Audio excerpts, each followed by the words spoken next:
जय माता दी दोस्तों।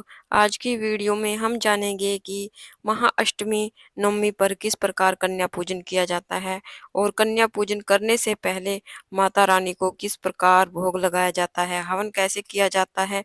ये सारी जानकारी आपको आज की वीडियो में मिल जाएगी। अगर आपको वीडियो अच्छी लगे तो आप कमेंट में जय माता दी जरूर से लिखिएगा। तो चलिए वीडियो शुरू करते हैं। माता रानी को हम क्या भोग लगाएंगे और पूजा किस प्रकार करेंगे, भोग किस तरह से लगाया जाता है। वैसे तो मैं अपनी सारी वीडियो में व्लॉग में आप लोगों को बता देती हूँ कि माता रानी को हम भोग किस प्रकार लगाते हैं। तो सबसे पहले तो हमें पुराने फूलों को हटाना है। जिस प्रकार हम रोजाना पूजा करते हैं वैसे ही हमें पूजा करनी है। जो पुराने फूल हैं एक दिन पहले चढ़ाए हुए हैं, दुर्वा घास है, गणेश जी को चढ़ाया हुआ है, इन सभी चीजों को हम हटा लेंगे। और अगर आपने अखंड जोत जलाई है तो उसमें थोड़ा सा घी या तेल डाल दें। अगर नहीं जलाई है, रोजाना सुबह से हम दीपक जलाते हैं, तो आप अपना दीपक जला लें। भाव स्वरूप जल के छींटे देते हुए स्नान करा लें। उसके बाद देखिए हम नए फूल समर्पित करेंगे माता रानी को। अगर फूल नहीं है तो बगैर फूलों के भी आप पूजा कर सकते हैं। तो यहाँ पर मैंने सभी को फूल समर्पित कर दिए हैं, गणेश जी को दूर्वा घास समर्पित कर दी है। उसके बाद हम सभी को तिलक करेंगे। जिस प्रकार हम रोजाना पूजा करते हैं वैसे ही हमें पूजा करनी होती है। माता रानी को हम भोग समर्पित करेंगे। भोग में हम ड्राई फ्रूट का भोग समर्पित करेंगे।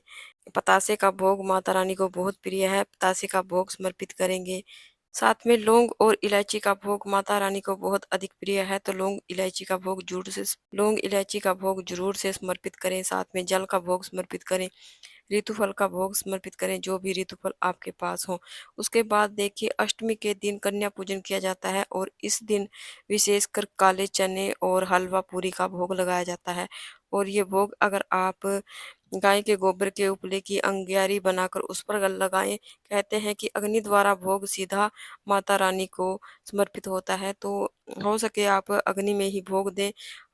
अगर आपके पास गाय के गोबर की अंगियारी नहीं है तो आप कपूर जलाकर उसमें भी आप भोग समर्पित कर सकते हैं। तो इस तरह से भोग लगाते हैं तो ये सीधा भोग माता रानी को प्राप्त होता है।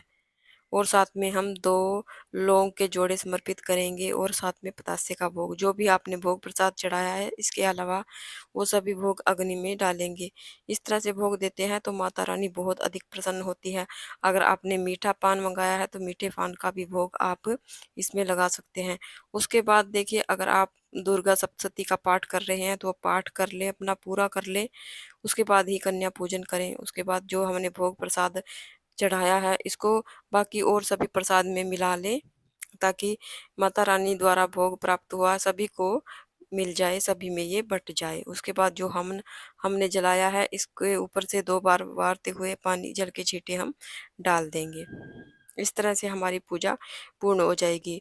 उसके बाद हम कन्याओं को भोग जिमाएंगे, जितनी भी कन्याएं आपको मिल जाएं। अगर कन्या ना मिले तो आप मंदिर में जाकर भी कन्याओं को ये भोग खिला सकते हैं, क्योंकि मंदिर में आसानी से कन्याएं मिल जाती हैं। अगर आप मंदिर भी नहीं जा सकते हैं तो आप गाय को ये भोग खिला सकते हैं।